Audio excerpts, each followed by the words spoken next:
ரெண்டு ரெண்டாவது சார். இரண்டாவது இதே சொல்லுங்க.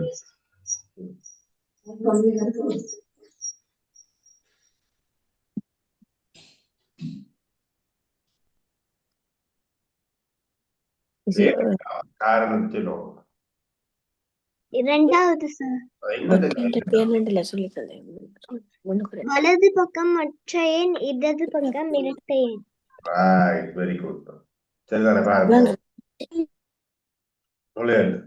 எப்பவும் சரிய இதுல புத்தகத்தை விரிச்சா வலது பக்கம் என்ன எண் இருக்கும்? ஒற்றை எண் இருக்கும். இங்க பாருங்க, வலது பக்கம் ஒற்றை எண். ஒற்றை எண்ணை அடுத்துத்தான் இரட்டை எண் வரும். ஒரு பேப்பர் எடுத்தீங்கன்னா முதல் பக்கம் ஒற்றை எண்ணா இருக்கும், அடுத்த பக்கத்தை தட்டினா இரட்டை எண்ணா இருக்கும். அப்ப இது 111 அடுத்த பக்கம் எதா இருக்கும்? 111 லோப்புள்ள பக்கம் 111 அடுத்த பக்கம் எதுவாக இருக்கும்? 112. இது பாருங்க, இது பெருந்துவோம். முதலாவது 112 வலது பக்கத்துல வருது இல்லையா? மற்ற 113 வருது.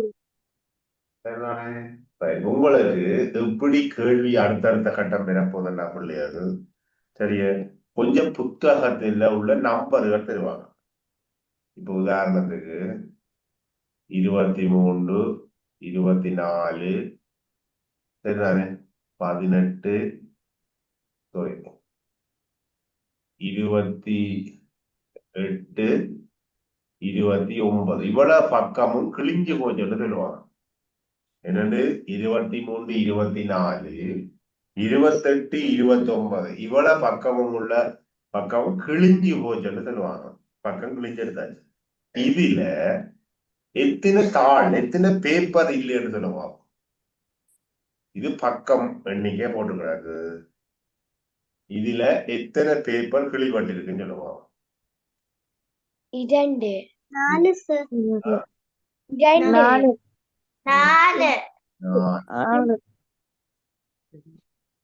இதுதான் அது நாங்க படிக்கிறோம். பாருங்க, 23, 24 சேர்ந்தது ஒரு பேப்பர் தான். ஓமை இல்லையோ? வலது பக்கம் 23 இருக்கும் ஒரு பேப்பர்ல. வலது பக்கம் 23 அதுக்கு அடுத்த பக்கம் அதே பேப்பர்ல மற்ற பக்கம் 24ஆம் பக்கம் இருக்கும். அப்ப இவர் 2 பேரும் சேர்ந்தது ஒரு தாள். ஆனா இங்க பாருங்கோ, ரெட்டை எண்ணம் ஒற்றை எண்ணம் இப்படி இருக்கணும்டா. மேல பாருங்க கிடக்குது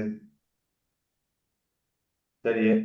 மேல உள்ள மாதிரி நடுவில் உள்ள மாதிரி பார்த்தா நடுவில் உள்ளதை பாருங்கோ 110, 11 இருக்குது. இடது பக்கம் ரெட்டை எண், வலது பக்கம் ஒற்றை எண். 28ஆம் நம்பர் உள்ளதும் ஒரு தாள், 29 உள்ளதும் ஒரு தாள். அப்ப எத்தனை தாளா இருக்குன்னு சொல்லுங்க அவன் பேப்பர்? எத்தனை? 3 பிள்ளைகள்.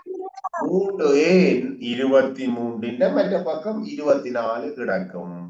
அப்ப இது ஒரு தாள். அதே நேரத்துல 28ஆம் நம்பர் வேறு ஒரு தாள்ல கிடக்கும். 29 ரெண்டும் அடுத்தடுத்து வார இலக்கமா இருக்கல்லோ அப்படி நினைக்கிறபடியா நீங்க என்ன யோசிக்கிறீங்களா? இது ரெண்டும் அடுத்தடுத்து வாரபடியா முன்பக்கம் பின்பக்கம் பண்ணி யோசிக்கிறீங்க. சரியே? இப்ப கேட்கிற பாருங்க, 28ஆவது பேப்பர் மற்ற பக்கத்துல 28ஆம் நம்பர் உள்ள பேப்பரை கிழிச்சு வச்சிருக்கிறீர்கள். இது இந்த மற்ற பக்கத்துல இந்த நம்பர் இருக்கும்.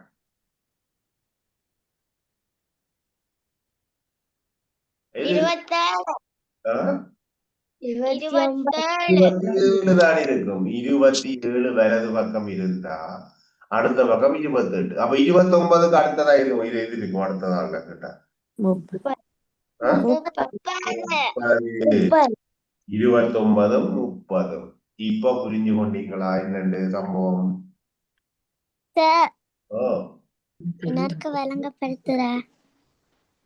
விளங்கலையோ? இல்ல சார்.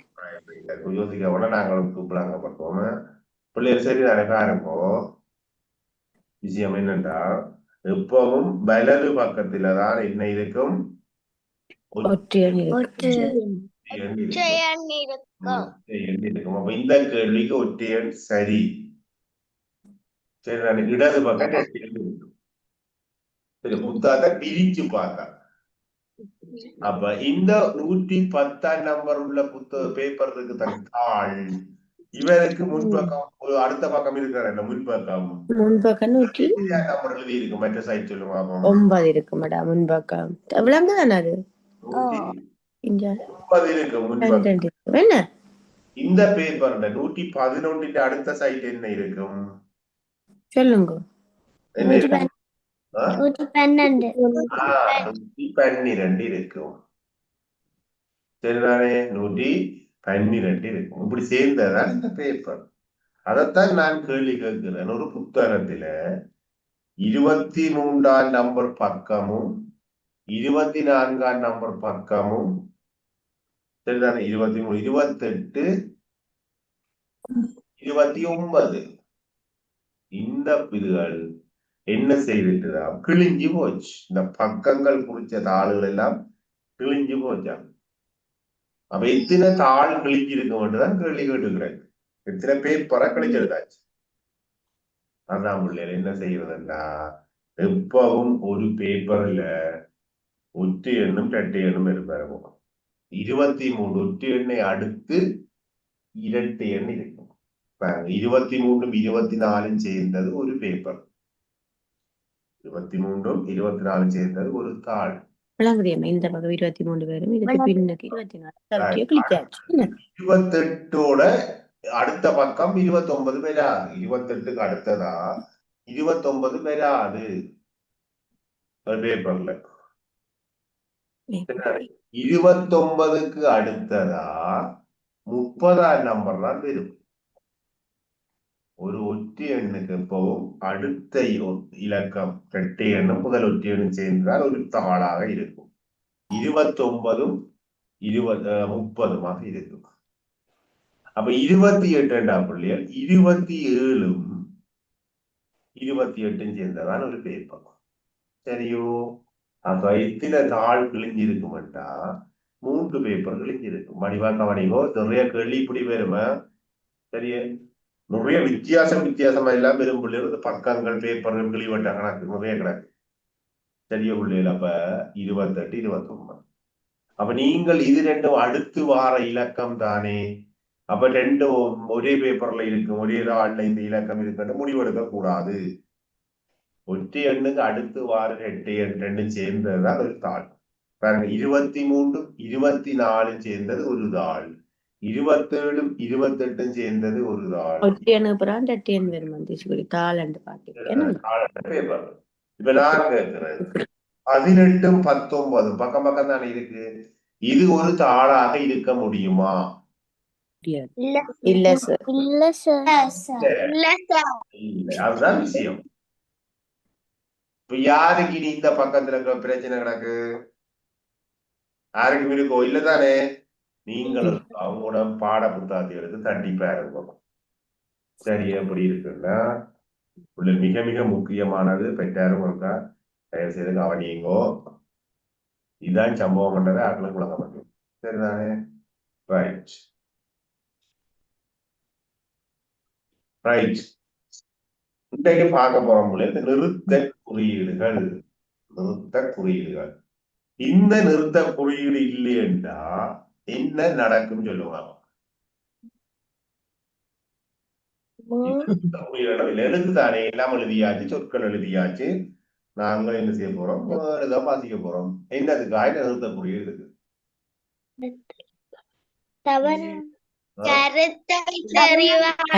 புரிந்து கொள்ள முடியாது.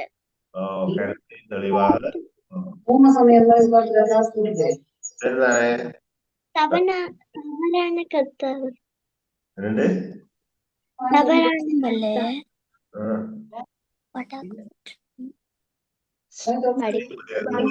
கருத்துக்கள் தெளிவாக புலப்படாது. ஒரு விடயத்தை எடுத்து காட்ட இயலாது. கணக்க சிக்கல் வரும். அதாலதான் இந்த நிறுத்தல் குறியீடுகள் எல்லாம் கண்டிப்பா அவசியம். சரிதானே? என்ன சம்பவம் என்றதை புரிஞ்சு கொள்ளும்.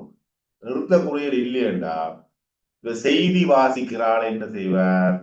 அப்படியே கட கட கடன்னு நேர போய்கொண்டே இருப்பார். எங்க முடிக்கிறார் எங்க தொடங்குறார் என்ற வித்தியாசம் இல்லாமல் சங்கிலி கோர்வையாக இப்ப பாருங்க படிக்கும் பொழுது பொருள் உணவுக்கு ஏற்ப நிறுத்த வேண்டும் இடங்களை நிறுத்திய சேர்க்க வேண்டிய இடங்களை சேர்த்து வியப்பு அச்சம் வினா முதலியன வெளிப்படுத்த வேண்டிய இடங்களில் அவற்றை வெளிப்படுத்தி வாசிக்க சில குறியீடுகளை கையாளுகிறோம் அவற்றை நிறுத்தல் குறிகளை அடைகிறோம் என்று சொல்லி வாதிப்போம். அந்த மனமாண்டு போகும். ஒரு செய்தி வாசிக்கிறேன்டாப்புல சம்பவங்கள் எல்லாம் அதுல புரிஞ்சு கொள்ளணும். பாருங்க நாங்கள் படிக்க போறோம் இன்னைக்கு முதலாவது குறியீடு ஒன்றை ஒன்றா பார்ப்போம். சரியே ஒன்றா ஒன்றா பார்ப்போம் பாருங்க.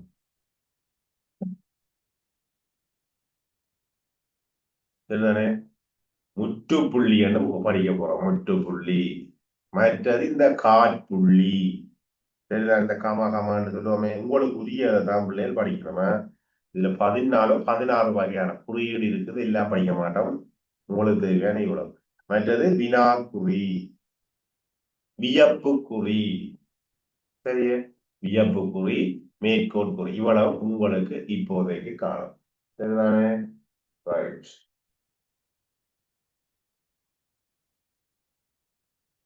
சரி பாருங்க. படிக்கும் பொழுது பொருள் உணர்வுக்கு ஏற்ப நிறுத்த வேண்டிய இடங்களில் நிறுத்தியும் சேர்க்க வேண்டிய இடங்களில் சேர்த்தும் வியப்பு அச்சம் வினா முதலான உணர்வுகளை வெளிப்படுத்த வேண்டிய இடங்களில் அவற்றை வெளிப்படுத்தி வாசிக்க சில குறியீடுகளை கையாளுகிறோம். அவற்றை நிறுத்த குறிகள் என்று அழைக்கிறோம். சரிதானே? அப்ப இவ்வளவு குறியீட்டையும் பாருங்கோ. நம்ம ஒன்றா பார்ப்போம். சரியா? ரைட். முதலாவது புள்ளிகள் முற்றுப்புள்ளி. என்ன சமான்? முற்றுப்புள்ளி. இது ஏனென்றா வாக்கியத்திட்ட முடிவை காட்டணும். முடிஞ்சது இந்த வாக்கியம். பாருங்க. ஆதவன் ஓவியம் வரைகிறான்.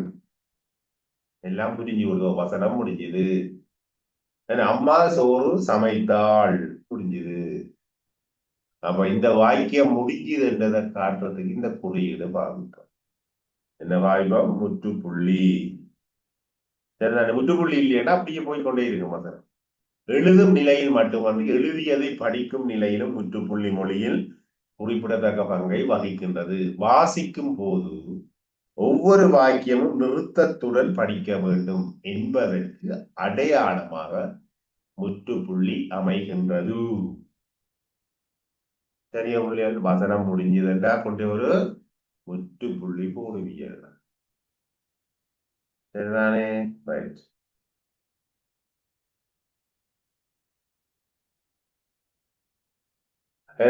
நான் நேற்று கோயிலுக்கு சென்று முற்றுப்புள்ளி போடலாமா? ஓப்புள்ள கணக்கு கரையும். நான் நேற்று கோயிலுக்கு திருப்பி ஒன் பண்ணி கரையும் முற்றுப்புள்ளி போட முடிய முடிஞ்சதோ இல்ல. அது இச்சமண்டாண்டே படிச்சுனாங்க இல்ல பேரை செம்மி. அது திருப்பியும் பார்ப்போமா பேரை செம்மி உங்களுக்கு குழப்பம். அப்ப அதுகளுக்கு போடலாங்க. வசனம் முடிஞ்சதுன்னா போட வேண்டும். அடுத்தது பிள்ளைகள் காற்புள்ளி. இந்த கமா கமான்னு சொல்லுவோம் இல்லோ. சொற்களை தனித்தனியாகவோ அடுக்காகவோ பிரிக்கும் போது காற்புள்ளி இடல் வேண்டும். சொற்களை தனித்தனியாகவோ அல்லது எடுத்துக்காட்டு உதாரணம் ஆதி காலத்தில் தரை மார்க்கமாக செல்வதற்கு மாட்டு வண்டி குதிரை வண்டி ஆகியவற்றை பயன்படுத்தினர். இங்க பாருங்க 2 சொற்களை பிரிச்சு போடுறதுக்கு நடுவில் போட்டுருக்கோம். அந்த மாட்டு வண்டிக்கு பக்கத்துல நீங்க வாசி கேட்க ஆதி காலத்தில் தரை மார்க்கமாக செல்வதற்கு மாட்டு வண்டி குதிரை வண்டி ஆகியவற்றை பயன்படுத்தினர். மாட்டு வண்டி சரி என்னது மாட்டு வண்டி குதிரை வண்டி ஆகியவற்றை பயன்படுத்தினர். பிறகு மாட்டு வண்டி குதிரை வண்டி ஆகியவற்றை பயன்படுத்தினர் என்று வாசிக்க கூடாது. என்னண்டா குதிரை வண்டிக்கு அங்கால காமா இல்லை. சரியோ? ரைட்.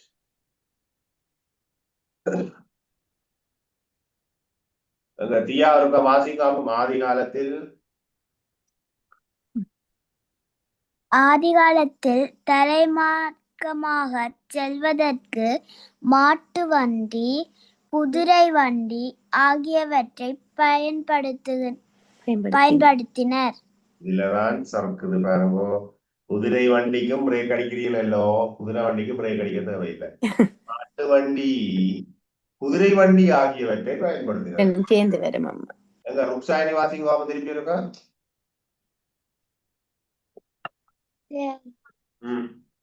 அதிகாலத்தில் தரைமார்க்க செல்வதற்கு மாட்டு வண்டி, குதிரை வண்டி ஆகியவற்றை பயன்படுத்தினர்.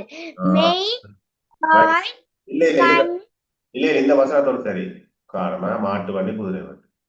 அடுத்தது பாருங்க பிள்ளைகள், மெய் வாய்.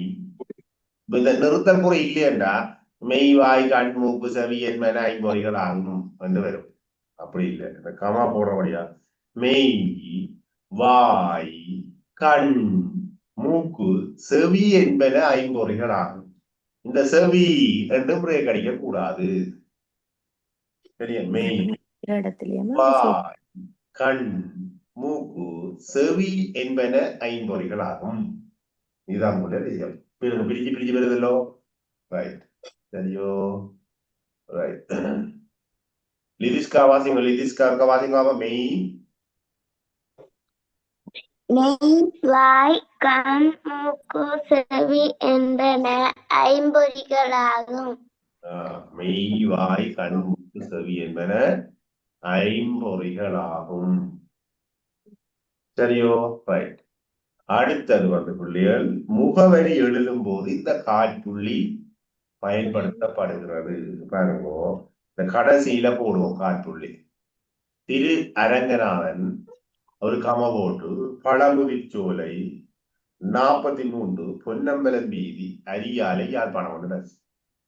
இது ஒரு ஆளுங்க அட்ரஸ். அட்ரஸ் எழுதிக்க மேல மேல மேல எழுதுவோம். சரிதானே?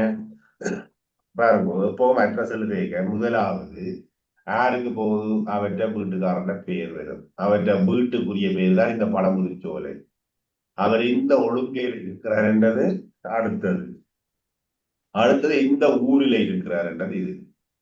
அடுத்தது யாழ்ப்பாணமா இந்த மாவட்டம் என்றது இது. இப்படி நம்மளே அட்ரஸ் வரும். அப்ப ஒவ்வொன்றையும் பிரிச்சு பிரிச்சு காட்டுறதுக்காக கீழே கீழே பக்கத்துல கமா போட சொல்லி கிடக்கு. இது இன்று வரைக்கும் ஆசிரியர் வழிகாட்டியின்படி தமிழுக்கு இருக்கு. ஆங்கிலத்துல இங்கிலீஷ்ல கடிதம் எழுதுறாங்க, இந்த கமா போடக்கூடாது.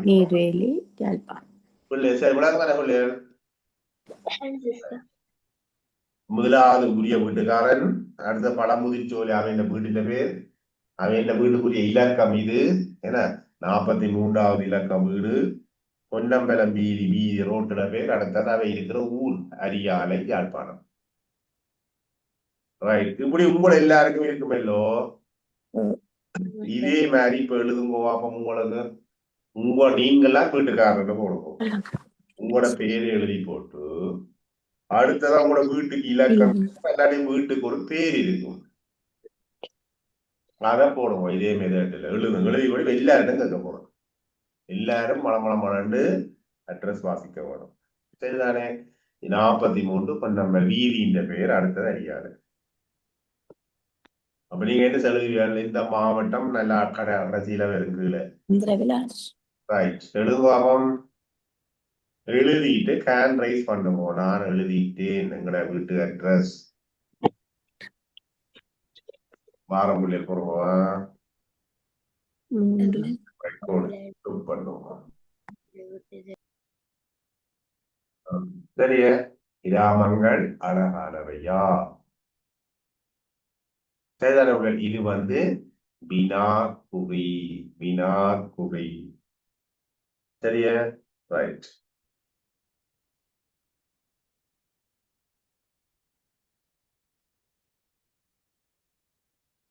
அடுத்தது பிள்ளைகள் வியப்பு குறி. சரிதானே? வியப்பு குறி அல்லது உணர்ச்சி குறி என்று சொல்லுவோம். வியப்பு குறி அல்லது உணர்ச்சி குறி, உணர்வுகளை வெளிப்படுத்துறது. இங்க பாருங்கோ, இதுல வியப்பு, மகிழ்ச்சி, அதிர்ச்சி, இரக்கம் போன்ற உணர்ச்சிகளை வெளிப்படுத்தும் போது வாக்கியங்களின் முடிவில் வியப்பு குறி இடப்படும். வாக்கியங்களின் முடிவில் வியப்பு குறி இடப்படும். சரி பாருங்கோ, எவ்வளவு பெரிய சிலை பிள்ளைகள், இது வியப்பு ஆச்சரியத்தோட பார்க்க போறோம். அப்ப நீங்கள் வாசிக்க இப்படி வாசிப்பீங்க, எவ்வளவு பெரிய சிலை, இப்படி வாசிக்க கூடாது. எவ்வளவு பெரிய சிலை, எவ்வளவு பெரிய சிலை, ஆஹா ஆஹா, எவ்வளவு பெரிய சிலை ரெண்டு வாசிக்கணும். எங்க பாபம் சரிதான். இதுல நாம் எதிர்பார்த்ததை விட கண்காட்சி, நாம் எதிர்பார்த்ததை விட கண்காட்சி சிறப்பாக நடத்த முடிந்தது. ஆச்சரியத்தோட மகிழ்ச்சியோட பார்க்கணும். அவன் சென்ற பேருந்து விபத்துக்குள்ளாகிவிட்டது. அதிர்ச்சி என்றா அதிர்ச்சி மாதிரி உணர்வை காட்ட வேணும். வியப்பன வியப்பு, மகிழ்ச்சியன்னா மகிழ்ச்சியை கொண்டுறணும். சரி, ஆயிரக்கணக்கான வீடுகள் சூறாவளியால் தரைமட்டம் ஆகின என்ற என்ன வச்சுக்கணும். ஆயிரக்கணக்கான வீடுகள் சூறாவளியால் தரைமட்டம் ஆகின. உற்பத்தி பொருட்கள் இன்மையால் தொழிற்சாலைகள் மூடப்பட்டு விடுமோ? அதான் அந்த விஷயம் இல்லையா? என்ன, அவன் சொன்ன பேருந்து விபத்துக்குள்ளாகி விட்டது மகிழ்ச்சியோட சொல்லலாம். அவன் சேர்ந்த பேருந்து விபத்துக்குள்ளாகி விட்டது அடிக்க வருவாங்களே. சரிதானே? அப்ப உணர்ச்சிகளை நாங்கள் இதுல உணர்ச்சிக்கு ஏற்ற மாதிரி என்ன செய்ய வேணும், வெளிப்படுத்த வேண்டும். சரியோ பிள்ளைகள்? இதுதான் சம்பவம். சரிதானே? இவ்வளவு பெரிய சிலை, இது எல்லாருக்கும் பிராக்டிஸ் பண்ணுவோம். இவ்வளவு பெரிய சிலை, சரிதானே? எங்க கவிசாயினி சொல்லுவா வாசிங்காபம். எவ்வளவு பெரிய சிலை,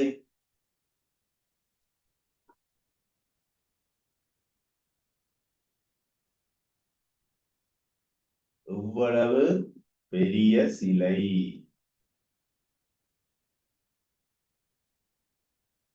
எவ்வளவு பெரிய சிலை, இவ்வளவு பெரிய சிலை வாசிங்கோ. இவ்வளவு பெரிய சிலை, இவ்வளவு பெரிய சிலை. சரிதானே? கடிகாரம் சரியா பிள்ளைகள்? இப்படித்தான் பிள்ளைகள். அப்ப எல்லாமே பாருங்க, நிறுத்தல் குறியல் போடுறியல், இந்த காமா போட்டு வாசிக்கிறீர்கள், முற்றுப்புள்ளி வருது, வியப்பு குறி வருது. நம்ம வாக்கியம் வாசிக்க நீட்டாக வரும். சரிதானே? ரைட். எங்க திடீஜன் அடுத்தது வாசிங்க. அவன் திடீஜன் அவன் சென்ற பேருந்து விபத்துக்குள்ளாகி விட்டது. அதிர்ச்சி வேற வரும். அவன் சென்ற பேருந்து விபத்துக்குள்ள அவன் சென்ற பேருந்து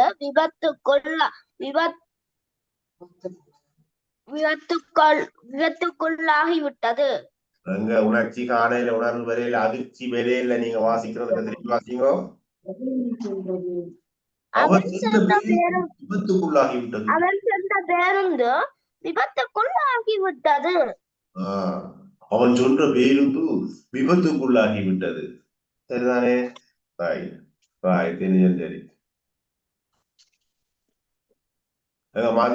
மதுராஜா மது வாசிங்காபம். ஆயிரக்கணக்கான வீடுகள் சூறாவளியால் தரைமட்டமாகி விட்டன. இரக்கத்தோட வாசிக்க வரும்.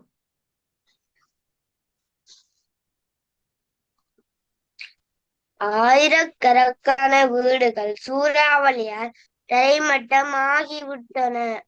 எங்க கவலை வரையில, இரக்கம் வரையில, திருப்பி வாசிங்கோ. ஆயிரக்கணக்கான வீடுகள் சூறாவளியால் தரைமட்டமாகிவிட்டன. ஆயிரக்கணக்கான வீடுகள் சூறாவளியால் தரைமட்டமாகி சரியான இழக்கப்பட்டு அமைக்கப்படும்.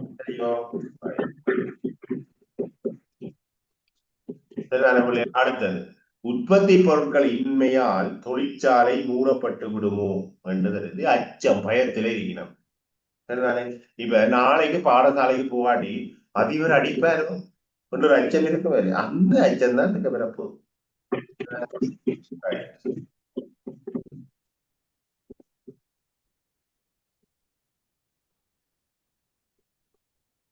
யாரும் யாரும் சொல்லுவாங்க உற்பத்தி பொருட்கள் இன்மையால் உற்பத்தி பொருட்கள் இன்மையால் தொழிற்சாலை மூடப்படுமா? உற்பத்தி பொருட்கள் இன்மையால் உற்பத்தி பொருட்கள் இன்மையால் தொழிற்சாலைகள் மூடப்படுமா? உற்பத்தி பொருட்கள் இன்மையால் தொழிற்சாலைகள் மூடப்பட்டு விடுமோ? நாளைக்கு பள்ளிக்கூடத்துல அதிபர் அடிப்பாரோ? நாளைக்கு பள்ளிக்கூடத்துல அதிபர் அடிப்பாரு. நாளைக்கு அம்மாங்களுக்கு ஐஸ்கிரீம் பண்ணி தர மாட்டாமோ?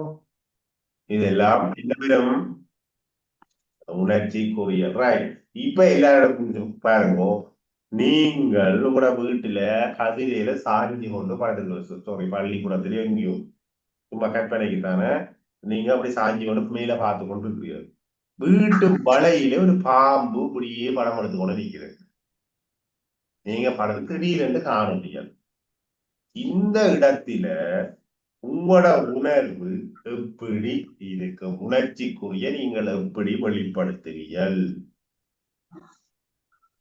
சரியா? அந்த இடத்துல உங்களோட உணர்ச்சிக்குறி எவ்வாறு வெளிப்படுத்தப்படும்? ரோசானி யோன் சொல்லுவாங்க. ரோசானி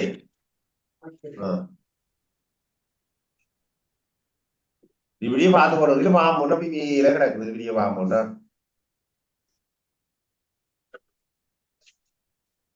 என்னென்ன வேணும் ரோசானி?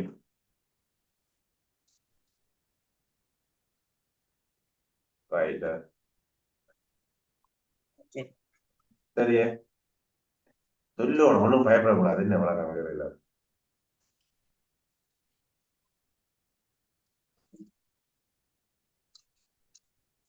மாறி மாறி பேர்கள்ல நிக்கிறதால கொஞ்சம் கஷ்டமா இருக்கும். ரைட். எங்க பாவம் தெரிஞ்ச ஹேண்ட் ரைஸ் பண்ணுவோம். பாம்பு இருக்குது, அது நீங்களே கட்டி பாருங்க. திடீரென்று காணேங்க உங்களோட உணர்வு எப்படி வெளியில வரும்? அங்க ரீஹா சொல்லுவாங்க.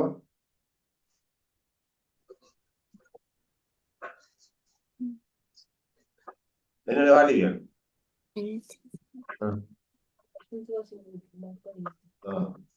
தியா ஹேண்ட் ரைஸ் பண்ணிடுறாங்க கேட்கறது.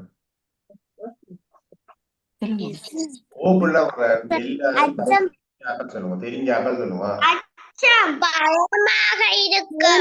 அத நீங்க எப்படி சொல்லுவீங்க? பாம்பா கண்டோட பெரிய பாம்பு. பாம்பு அது அச்சம். அது அச்சம் எப்படி வெளிப்படுத்தி சொல்லுவீர்கள்? நான் வாய்க்கிறத சொல்றேன். ஐயோ பெரிய பாம்பு. பெரிய பாம்பு. பாருங்க, இப்ப பாம்பு அதுல கிடக்குதுன்னு திடீரென்று கண்டுடியாது. ஆஹா, எங்கள் வீட்டில் ஒரு பாம்பு வந்துள்ளது. அம்மா இங்கே பாருங்கள், எங்கள் வீட்டில் ஒரு பெரிய நீளமான பாம்பு ஒன்று இருக்கு. இப்படி சொல்லுவோமோ?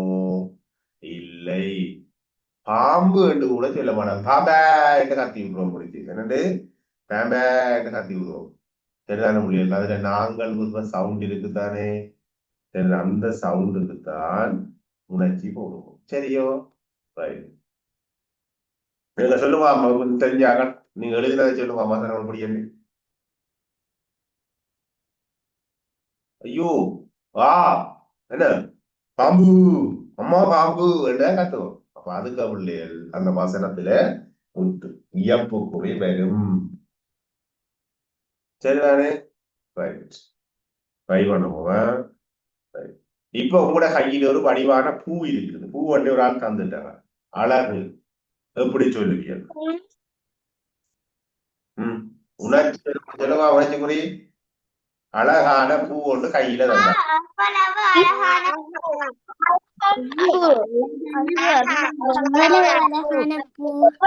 அழகான பூ. ஆஹா, இவ்வளவு அழகான பூ. அழகான அழகான பூ. உளவாங்கு. Right. சார் ஓ எனக்கு அந்த வாக்கியம் அமைக்க சொன்னீங்க அது தெரியும். இது ஐயோ எங்க வீட்டுக்கு மேலே பனை மரம் சாய்ந்து விட்டது. ஐயோ உங்கள் வீட்டுக்கு மேலே பனைமரம் சாய்ந்து விட்டது. என்ன ஐயோ சாய்ந்து விட்டது. ஓ ஐயோ அதிர்ச்சி வரும். சரிதானே? ரைட். பிள்ளைகள் நல்லதா சொல்றாரு இல்லைன்னு குழம்பிடாங்க. வீட்டுக்கு பாம்பு வருதுன்னு சொல்றாரு, வீட்டுக்கு மேல மரம் மூஞ்சி விடுதுன்னு சொல்றாரு, காலம் நெருப்பு பிடிச்சிட்டு சொல்றாரு. என்ன அதுக்காக குழம்பாங்க. உரிய காலம் என்ன கேட்ட மாதிரி கதைக்குது. சரிதானே? இப்ப உலகம் எல்லாருக்கும் உணர்ச்சி குறி இல்லைண்டா நிறைய பேர் புலவுறது ஒரு வாசிப்புல உணர்ச்சி குறியலங்க. நீங்கள் வாசிப்பு போட்டி வைக்க நான் சில இடத்துக்கு எச்சா போயிருக்கிறேன். மிக பிரதானமான இடம் இல்லையா இந்த உணர்ச்சி குறி இருக்குத்தானே. இந்த உணர்ச்சி குறியலுக்கு நீங்கள் சரியான உணர்வுகளை வெளிப்படுத்துறீங்களோண்டா அதுக்கு மார்க்ஸ் இருக்குது. சரிதானே? அப்ப அதாலதான் இந்த நிறுத்தல் குறிகள் நின்று இந்த பாம்பு கதையெல்லாம் கதைக்கிறது காரணம். நீங்கள் ஒரு போட்டிக்கு போகேக்க இந்த பிள்ளைகள் விடக்கூடாது என்று அதுக்கு அதை பட்டு தெளிஞ்சபடியா நான் அதில் அதுக்கு ஈடுபட்டபடியா சொல்றேன். ரைட். அடுத்தது போவோம். இனி பிள்ளைகள் மேற்கோள் குறி. என்ன குறி? மேற்கோள் குறி. சரிதானே? மேற்கோள் குறி. ஒருவர் கூறிய சொற்களை அவர் கூறியவாறு எடுத்தாலும் போது இரட்டை மேற்கோள் குறி இடப்படும். பாருங்க, அறம் செய்ய விரும்பு என்றார் ஔவை பாட்டி. அறம் செய்ய விரும்பு என்றார் ஔவை பாட்டி. சரிதானே? அறம் செய்ய விரும்பு என்றார் ஔவை பாட்டி. சங்கர் தனது தாயை பார்த்து, இங்க பாருங்க நான் வாசிக்கிறேன். சங்கர் தனது தாயை பார்த்து நாளைக்கு பாடசாலைக்கு வருவீர்கள் தானே என கேட்டார். சங்கர் தனது தாயை பார்த்து பாடசாலைக்கு வருவீர்கள் தானே என கேட்டார். எங்க கிருத்திக் வாசிங்க ஒரு கிருத்திக். சங்கர் தனது தாயை பார்த்து நாளைக்கு பாடசாலைக்கு வருவீர்கள் தானே என கேட்டார். இல்ல இல்ல இல்ல, திருப்பி பாருங்க. சங்கர் தனது தாயை பார்த்து நாளைக்கு பாடசாலைக்கு வருவீர்கள் தானே என கேட்டார். நாளைக்கு பாடசாலைக்கு வருவீர்கள் தானே என கேட்டார். சரி, நாளைக்கு பாடசாலைக்கு வருவீர்கள் தானே என கேட்டார். அங்க திருப்பி பாத்தீங்க.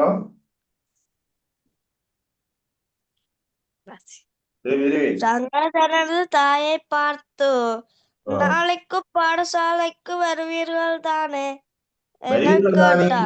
என கேட்டார். சரிதானே பிள்ளைய? அப்படிதான் பாதிக்கணும். சரிதான். நான் திரும்ப திரும்ப சொல்றது உதாரணம் மட்டும் சொல்றேன். என்னன்னா, நீங்கள் ஒரு டிவியில செய்தி வாசிக்கிற ஒரு சந்தர்ப்பம் கிடைக்குமாக இருந்தால் இதெல்லாம் இல்லைன்னா முக்கியம். சரிதானே? ரைட். அவ மேற்கோள் குறி 5 குறியீடும் பார்த்தாச்சு. என்ன பிள்ளைகள்? யாருக்கு மீதிலே சந்தேகம் இருக்குதா?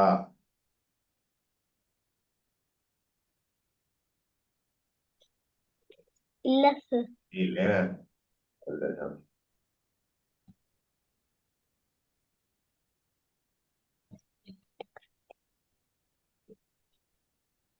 பிள்ளைகள் பள்ளிக்கூடங்களும் படிச்சிருப்பீர்கள். இருந்தாலும் முக்கியத்துவப்படுத்துவோம்.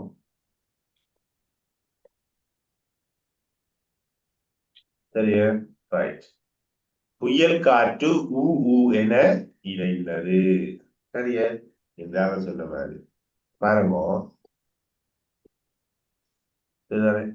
நான் கோயிலுக்கு வரமாட்டேன் என்று தம்பி கூறினான். நான் கோயிலுக்கு வரமாட்டேன் என்று தம்பி கூறினான். எங்க என்னென்ன குறியீடு சொல்லுவீங்க? ஓ பிள்ளையே கிடக்கு சொல்லுங்க பாபம். நான் கோயிலுக்கு வர மாட்டேன்.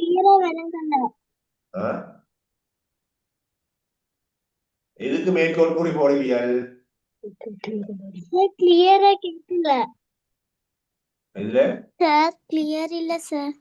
கிளியர் இல்லையோ? பொறுப்பாமா.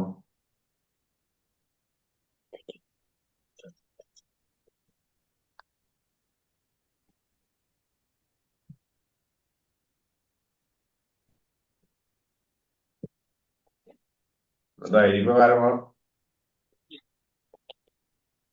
ஓகேயா? நெட்வொர்க் இதெல்லாம் கிடைச்சிட்டு போல. ரைட்டா? சரி வாசிங்க இப்ப. நான் கோயிலுக்கு வரமாட்டேன் என்று தம்பி கூறினார்.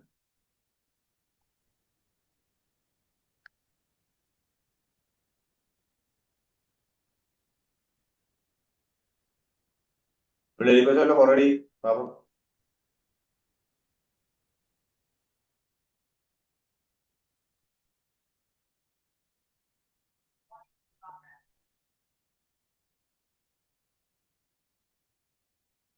சொல்லுமா பிள்ளை?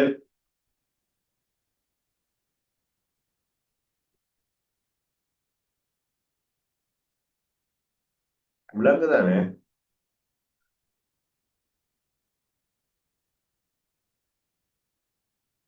கிளியர் இல்ல. முற்றுப்புள்ளி சார்.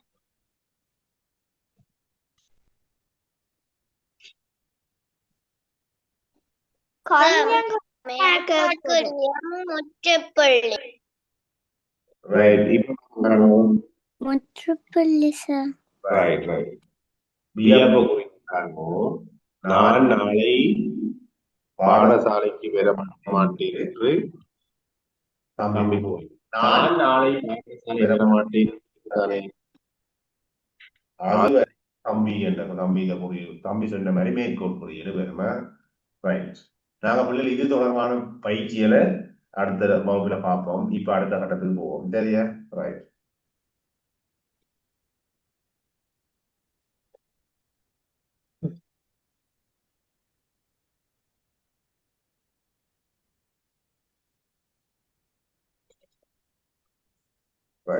பிள்ளைகள் இந்த கேள்வி மீண்டும் திருப்பி இன்னும் பயிற்சிக்காக வருகிறது பாருங்க. 5 மனிதர்கள் 8 நாட்களில் செய்யும் வேலையை 4 மனிதர்கள் எத்தனை நாட்களில் செய்வர்?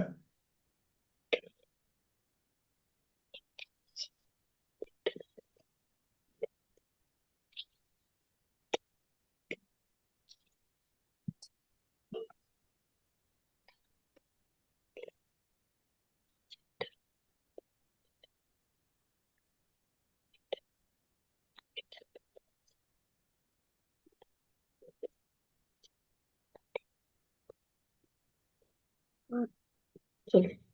10 சார். 10.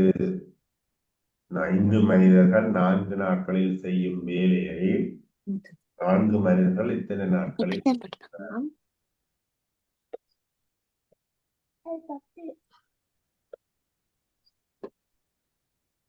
சார் 10 நாட்கள். 10 நாட்கள். இங்க பாருங்க பிள்ளைகள் தெளிஞ்சு போட்டு பிறகு நீங்களா செய்யுவோம்.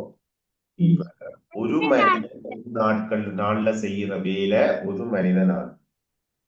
ஒரு மனிதன் ஒரு நாள்ல செய்யற வேலை ஒரு மனிதனால். 10 சார். அப்ப மனிதர்கள் எண்ணிக்கை தந்துடுறாங்க. 5 மனிதர்கள் 8 நாட்கள். அப்ப நாங்களே என்ன செய்யணும்? 5 8 40 பெருக்கி போட்டுட்டு மனித நாளை போட்டுட்டு இந்த 40 வச்சு கொண்டு பிறகு மனிதரை கேட்டா மனிதர், நாட்களை கேட்டா நாட்கள். 2ல் ஒண்ணு தந்துட்டு விட்ட கேட்பினோம் பாருங்க. 8 நாட்கள் செய்யும் வேலையை 4 மனிதர்கள் இத்தனை நாட்கள்ல செய்வினம்.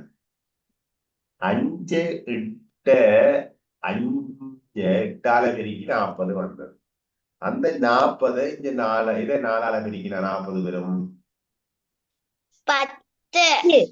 ஏன்னா அப்ப நாட்கள் வந்து 10. 40 பிரிச்சு பார்த்தா என்ன வரும்? 40. இப்ப விட வந்து 10 நாட்கள். சரிதானே? இதே கேள்வி பிள்ளைகள் 5 மனிதர்களுக்கு 8 நாட்கள் போதுமான உணவு 10 மனிதர்களுக்கு எத்தனை நாட்களுக்கு போதுமானதாக இருக்கும் என்று கேள்வி. அது அது விரைக பிள்ளைகள். பிறகு நீங்கள் என்ன சொல்லக்கூடாது, அது வேற கேள்வி என்று சொல்லக்கூடாது. சரிதானே? அது வேற கேள்வி இல்லை, அதுவும் ஒன்றுதான். சரியோ? 5 மனிதரை. அப்ப சரி, அடுத்த வழியை பார்ப்போம். இதே வேகமா எல்லாரும் செய்துட்டு இப்படியே போடுவோம். சில பேர் அறவே இல்லை. 6 பெண்களுக்கு நான் செய்யும் வேலை 4.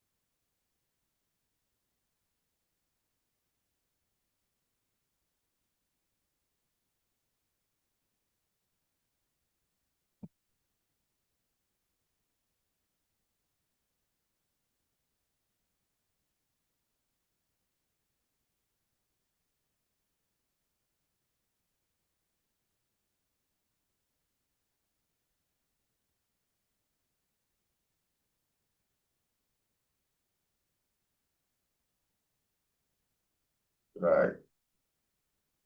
6 பெண்கள் 8 நாட்களில் செய்யும் வேலையை 4 நாட்களில் முடிக்க எத்தனை பெண்கள் தேவை? மனிதர் எத்தனை பெண்கள் 6 பெண்கள் 8 நாட்களில செய்யற வேலையை 6 8 48. அந்த 48 மனித நாள் வேலையை இப்ப முதல் பெண்கள் அந்த பெண்களை கேட்டது. இப்ப நாட்கள் 4 நாட்கள்ல செய்யறது எத்தனை பெண்கள் தேவை? இதான் விஷயம்.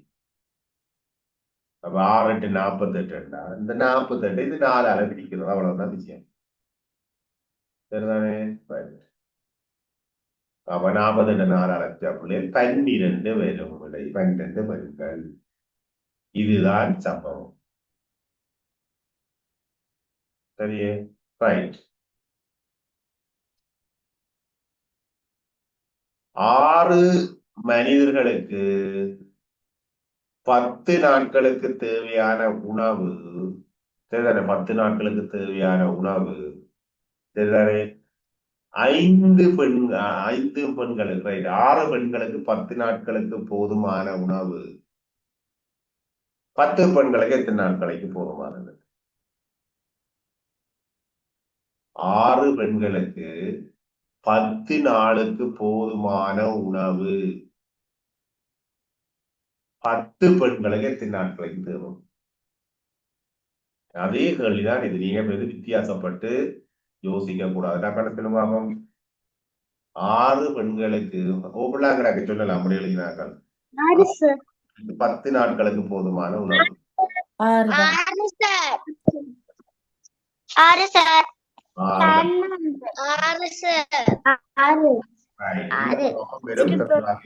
சரியா? ரைட்.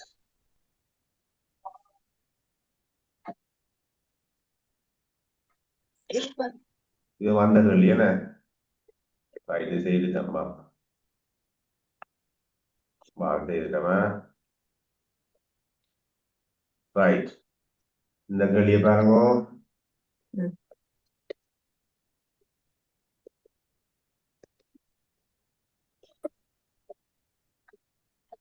சித்திரை மாதத்துல இத்தனை நாள் அம்மா. சித்திரை மாதத்துல இத்தனை நாள், ஒவ்வொரு நாளும் 5 ரூபா சேர்க்கிறாவா?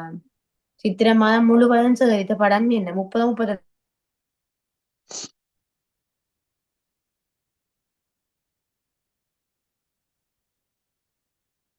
அனைவருக்கும் ஒரு அன்பான அறிவித்தல். நீங்கள் சூழ்நிலை தான் இருக்கிறீர்கள் என்றதை மறந்துடக்கூடாது. இந்த நேரம் உங்களோட மைக்க பாருங்க. ஒண்ணுல இருக்கா ஓஃபில் இருக்கான்னு பார்த்து வீடியோவே பாருங்க. ஒண்ணுல இருக்கா ஓஃபில் இருக்கான்னு பார்த்துட்டு தான் நீங்கள் என்ன கவனமாயிருக்கும். மைக்க ஒன்றும் பண்ண கவனமாயிருக்கும். ஏனென்றா நீங்க வீட்டுல நடக்கிற சம்பவங்கள், சட்டிமான கவுண்டு போட்டுன்ற சத்தம், ஆக்களை கதைக்கிற சத்தம் எல்லாம் எல்லாருக்கும் இருக்கும். ஓ பண்ணிட்டு நீங்க உங்களுக்குள்ள சம்பாதனையை வச்சுட்டு விட சொல்லிக்கோ ஒன் பண்ணி போட்டு சொல்லி உடனே ஓ பண்ணுவோம். Right right.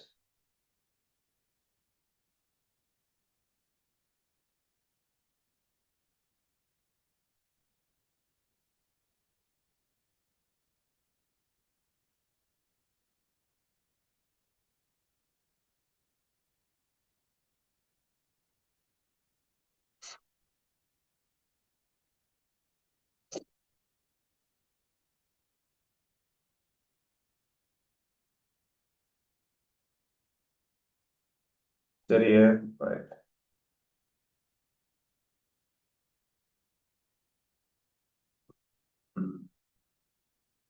பாருங்க, தினமும் தவறாமல் 5 ரூபா உண்டியல்ல போடப்படும். வாணி சித்திரை மாதம் முழுவதும் சேகரித்த பணம் யாது? ஒரு நாளும் 5 ரூபா படி போட்டு ரைட். ஏன் இதுல சித்திர மாதம் என்று சொல்லி இருக்கு?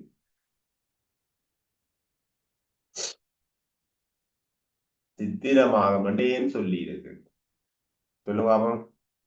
எத்தனை நாட்கள் என்று காண்றதுக்கு. எத்தனை நாட்கள் என்று காண்போம். காண்றதுக்கு. அப்ப எத்தனை நாள் சித்திர மாதத்துல?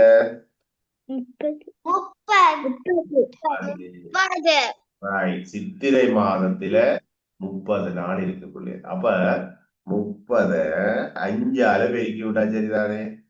என்ன 30 5ஆல பெருக்கிறோம். 5 30 5ஆல பெருக்கினா 150 வரும். சரிதானே? 150 வரும். நான் ஒரு குறுக்கு வழி சொல்றேன் பிள்ளையா இருக்கும். 30 5ஆல பெருக்கிறதுன்னா ஒரு இலக்கத்துக்கு பின்னுக்கு சைபர் வருமெண்டா அந்த இலக்கத்தை எழுதி போட்டு சரிதானே? அந்த இலக்கத்தை சைபரை தூக்கி பின்னுக்கு அடிச்சு போட்டு 35 அவ்வளவுதான். 30க்கு பின்னுக்கு சைபர் இருந்தா சைபரை தூக்கி கொண்டு ஊரமா கடைசியில வச்சு போட்டு 35 அப்ப 150. அப்ப 300ஆல பெருக்கினா என்ன செய்வியல்? 2 சைவர். ஓ 2 சைபர்களையும் தூக்கி எவ்வளவு வரும்? 1500. 1500. என்னண்டு 2 சைபரை தூக்கி பின்னுக்கு வச்சு விட்டா சரி. 800 20ஆல பெருக்க சொல்லிட்டோம். பிடியோட்டவுளே இந்த இலக்கத்தை நான் 2 பெருக்க போறேன். என்ன செய்யலாம் குறுக்கு வழி? 8 800 16. அப்ப 1600 ரூபா. 1600. பாருங்க, இதுலயும் ஒரு சைபர் இருக்கு பிள்ளை பின்னுக்கு. 2லயும் ஒரு சைபர் பின்னுக்கு கடைசியில கிடக்குது. 3 பேரையும் தூக்குவோம். அப்படியே பக்குவமா தூக்கி கொண்டு வந்து பின்னுக்கு அனுப்பு. இது குறுக்கு வழியா புறமே பெருக்கல் இப்படித்தானே தாங்க போறேன். என்ன என்ன பிடிச்சி அடைச்சு போவாங்க. 2 16 இவ்வளவுதான். சரிதானே? என்னண்டு 2 16 இப்படிதான் உள்ளே பெருக்கிறது. மனசால பெருக்கிறதுக்கு இதைதான் பார்க்கணும். அதுக்காக இப்படி இருக்குன்னு வைங்க. 208 சரிதானே? 10ஆல பெருக்க போறீங்கன்னு போட்டுட்டு இந்த சைவர் நடுவுக்கு உள்ள சைவரையும் இந்த கடைசி சைவரையும் தூக்கி போட்டு இந்த 28 பெருக்கிறே இல்லை. நடுவுக்கு வந்தா அது கடைசியில வார சைவர்களை தான் தூக்கலாம். என்னன்னு கடைசியில வார சைவர்களை தான் தூக்கலாம். சரியா? இந்த குறுக்கு வழியெல்லாம் மனசுல போட்டு வைங்க. இப்ப 58 100ஆல பெருக்க சொன்னா என்ன செய்வீர்கள் சொல்லுங்க. எத்தனை வரும்?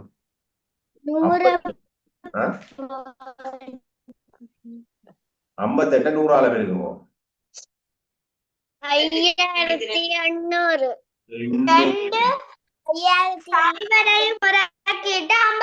போடுவான். 58 போடுறா சரி. 5800 சரிதானே? ரைட். இப்படிதான் குறுக்கு வழி கணக்கை யோசிக்க வேண்டாம். சரிதானே? ரைட். அப்ப தினமும் தவறாமல் இந்த கேள்விக்கு சரிதானே கூட 150 என்ன? Right right. இந்த கேள்வியை பாருங்க.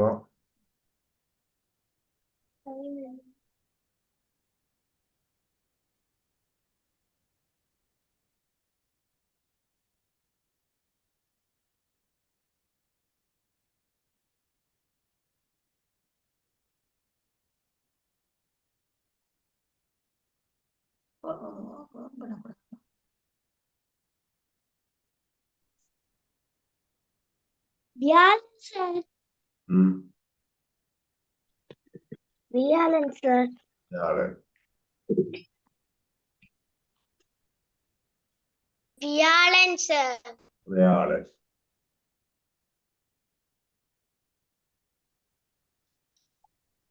வியாழன் சார். வியாழன். வியாழன் பார்ப்போம். சரியே. வியாழன். ஓகே ஓகே பார்ப்போம். பிள்ளை பாருங்க. இதுல ஒரு விடயத்தை மனசுல கவனமா போட்டு வைப்போம். சரிதானே? பண்ணை ஒன்றில் தினமும் முட்டைகள். இந்த ஞாயிற்றுக்கிழமை மாலையில் இருந்த பொய்ச்ச கவனமா வச்சிருக்கு. ஞாயிற்றுக்கிழமை மாலையில். சரிதானே? ஞாயிற்றுக்கிழமை மாலையில் இருந்தா பிள்ளைகள் என்ன கருத்துன்னு சொன்னா அன்றைய நாளும் கணக்குல வரும். ஞாயிற்றுக்கிழமை விட்ட முட்டைகள் கணக்குல சேர்க்க வேணும். அப்ப எங்களுக்கு எத்தனை வரப்போகுது? பண்ணை ஒன்றில் தினமும் 10 முட்டைகள் சேகரிக்கப்படும். ஞாயிற்றுக்கிழமை மாலையில் அப்பண்ணை 40 முட்டைகள் இருந்தன. 2 வரும். ஞாயிறும் 10 பேருந்து, சனி 10 40 வரும். வெள்ளி 10 முட்டை விட்டு இருக்கு. வியாழன் 10 முட்டை இருக்கு. அப்ப எந்த நாள்ல இருந்து நாங்கள் முட்டையை சேகரிச்சிருப்போம்? வியாழக்கிழமையில இருந்து சேகரிச்சிருப்போம். சரிதானே? என்ன செய்வோம்? வியாழக்கிழமையில இருந்து சேகரிச்சிருப்போம். சரியோ? வியாழன். இதுதான் பிள்ளைகள் முக்கியம். சரியோ? இதே கதை முட்டை கதை வந்தபடியே வியாழக்கிழமை சேர்த்து வைப்போம். பூக்கள் உதிரும். மாலையில் உதிரும் பூக்களை உடையதென்று கேள்வியும் பெறும். அதை பிறகு பார்ப்போம். சரிதானே? நன்றி பிள்ளைகள் வகுப்பில் கலந்து கொண்டமைக்கு. மீண்டும் நாங்கள் அடுத்த வகுப்பில சொல்லுவோம். சரிதானே? ரைட். எங்க தியா இருந்தா சொல்லுங்க. ஓகே, நன்றி. போயிட்டு வாங்க. மீண்டும் சந்திப்போம் அடுத்த. பாய். Okay, bye. Right. Bye, sir. Thank you, sir. Bye. Thank you. Bye, sir. Thank you, sir. Bye. Bye, sir. Bye, bye. போயிட்டு வாங்க. Bye. Okay, Diya. Thank you, sir. Bye. Okay, bye.